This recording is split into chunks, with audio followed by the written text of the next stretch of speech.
Hi, my name is Justin Shaft, and I'm kind of new to this whole YouTube thing. So if I stutter, look retarded, or you hate my cat and he walks in or something, like, keep it to yourself. My bad. I'll try to get better at this. You should just subscribe. So fucking don't look at my consecrated light. It's like up here somewhere. Should press the yellow button and do that. I'm gonna go ahead and do a deck analysis on Angel Flores. He won a YCS about a week ago in California. I believe it was Anaheim. I have his deck list written, but I don't know where it was. I'm pretty sure it was Anaheim. But he won with Hero Beat. I'm going to go ahead and do a deck analysis on his sideboard and his main deck, and if I like his card choices or not. I kind of don't like the majority of them, but it's whatever. He played 2 Cyber Dragons. I really like this card. It's a really good floater that puts your opponent on a fast clock. For those of you that don't play Magic, a clock is just how many turns it'll take to beat you. Like the Cyber Dragon's 4-turn clock, theoretically. But yeah, 2 Cyber Dragons, I like this a lot. It's really good against Machina, which isn't relevant right now because Machinas are not a playable deck right now. I don't know why. They were last format. I topped a YCS with them. And they were really good against Samurai's last format, but they're not able to keep up with them this format. I don't know what happened. I don't know if the lack of Book of Moons in their deck just really hurt Machinas when they weren't Book of Moons, because Book of Moon was awful against Machinas last format, but I honestly don't know. 3 Alias. 3 Alias is standard. Can't get any more standard. I think if you're going to play 3 of any card in this deck, it's going to have to be your Alias, because you can't. The deck doesn't function without it. DD Warrior Lady. I hate this card. You don't understand how much I hate this card, but there's lots of hatred between me and this card. We go way back. I hate it. I understand that it's searchable removal through your Rhoda. Please don't shit your pants when you see that it's a warrior. But maybe if Rhoda was 2, I could see you justifying playing it. I could see that then, but not when it's at 1. And that's not going to come up very much when you have to kill a Stardust Dragon. This deck can't kill a Stardust Dragon, and I don't see it. That's why I actually like Compulse as a card, but he didn't include it in here. 2 Thunder Kings. I think he should play 3. I don't understand the concept of only playing the Dirt Arc that he played, but I'll talk about that on the Dirt Arc pup, but I think he should have played 3 Thunder Kings. 2 Fossils. It's really good against Samurais mostly. Well, against GKs, I guess, too. Attacking a spy or something and being able to protect it, but when they go first turn Shein, play Kazan or something to that point, like Kagamusha Kigeki, you go set a Fossil, especially when they go like set Warning, have a Shein and a Kizan. It's really good. And they pretty much are blown out of the game at that point. So yeah, Fossils, good. That's why they're $50 right now. Gale, standard, really good. I like this card choice. Stratos. Grand Mole, I really like this card actually. It's really good against Shein. Also, it's very good against Gravekeepers. The reason why it's good against Gravekeepers is because they really can't summon more than 1 monster per turn. And like, they set a spy and you win the game almost, because they're going to have to make plays that they otherwise wouldn't if you didn't have that Grand Mole. They're going to be aware of that Grand Mole, and they're going to be summoning spies, trying to get that damage in, and it's just not going to go well for them if they don't have a warning or a deep prison in a hurry. Honest, really good.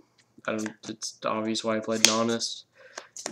Gores, I think he played this over an Oppression for whatever reason.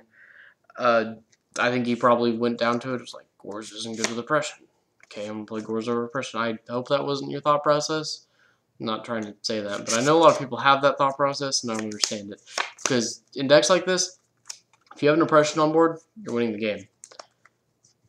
End of story. Maybe I actually, coming to it, GKs were a big deck. That's not true. That deck can function with you having Oppression on.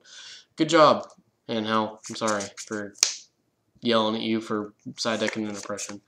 Dirt Arc, I don't like in this deck whatsoever. I played one in Dallas when I topped, but I've completely the only reason I played it is because my friend Nick Flores from Team Enphase, shout out to them.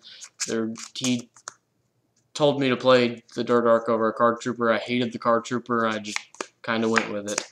3-pot. You have to play 3-pot in almost any deck this format besides Samurais. If you don't think you should run 3 pots in the deck, it's probably because you don't have 3 pots. Like, honestly, 2 Chalice. My friend Travis said this card's just as good as Book of Moon. I completely disagree. He played a deck in Charlotte with 3 Chalice, 3 Barbaros, 2 Fuselers, I think, something like that, and he thought it was broken. He ended up going like 3-3 at the YCS, but yeah, apparently it was doing well in Japan. It's definitely America. 2 MSTs. It's one of my favorite cards in anti-meta. It's more 1-from-1 removal that this deck can take advantage of. 2 MSTs, or not 2 MSTs, my bad. 3 Sparks. Creates advantage. Broken against Bottomless. Good with Hero Blast. Just a really good card in general. Knock, one of the best card choices in this deck. I believe going into this event that everyone thought GKs would be everywhere, and rightfully so. It was the best deck going into this event, probably coming out of it. 1 Reborn. I don't know why this card's not banned. Rhoda. It's a Rhoda. Dark Hole. I actually like Dark Hole, but as I was complaining about the Monsterborn, it's a balanced card. You have to play around it. Good players pretty much play around Dark Hole naturally anyways, so it's really not that bad, but you can punish bad players for it. 1 E-Call. Maybe should have played 2. I don't like some of the monster slots that he played, so I guess it's just a difference in opinion. 2 Bottomless, kind of weird. I would have played a Compulse and a Mirror Force over these cards, but card choices are card choices. 2 Warnings, standard. 2D Prisons, I think still better than the Bottomlesses, because Stardust can be a problem sometimes, but Stardust really isn't everywhere as it should be. Just against that one deck with the field spell, I can't even think of what the deck is called, but you know what I'm talking about. Torrential, one of the best cards in the game, actually, in my opinion.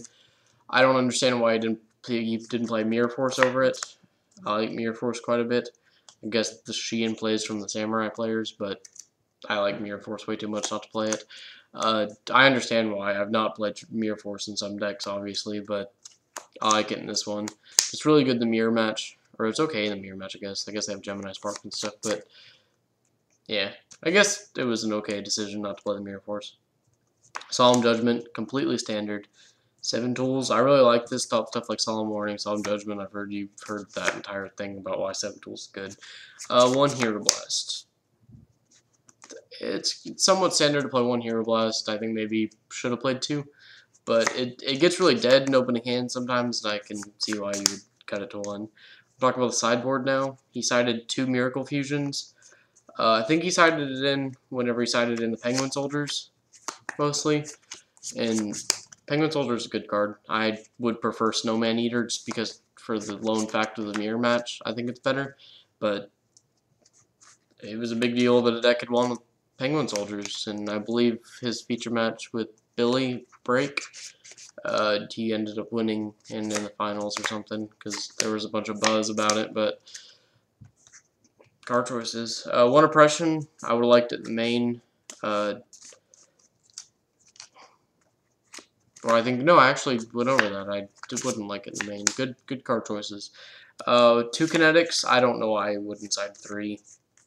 It's way too good against Samurais in the mirror match to not side deck 3, but at least he understood side 2. 2 Super Polys. I really like that that Konami's giving a lot of support to this card. I like it. I like how Solemn Warning and Sheehan and stuff like that can't get played around. Can't stop it, is what I mean. 1 Knock, really good card. No limit Crossout is what I mean by knock, if you didn't understand it the first time I said it. 1 Mind Crush, it's a really good card against certain decks. 2 Pulling the Rugs, side decks against fish-based decks and Machinas, but once again, Machinas is a dead archetype. 2 Penguin Soldiers, I already went over that. Would rather them be Snowman Eaters. 2 Summon Limits. I remember before nationals last year when sabers were really big. My friend or people from Louisiana tried to get me to side summon limits, and I really wasn't into the whole thing. But I think multiple of the people that told me that ended up doing well with them, but I'm not completely sure. Alright, this video is getting kind of long, so I'm going to go ahead and end it this. Peace out. I'll probably be posting another video like within the day, so you should subscribe and comment if you like the pillow back there or something like that. Alright, peace out.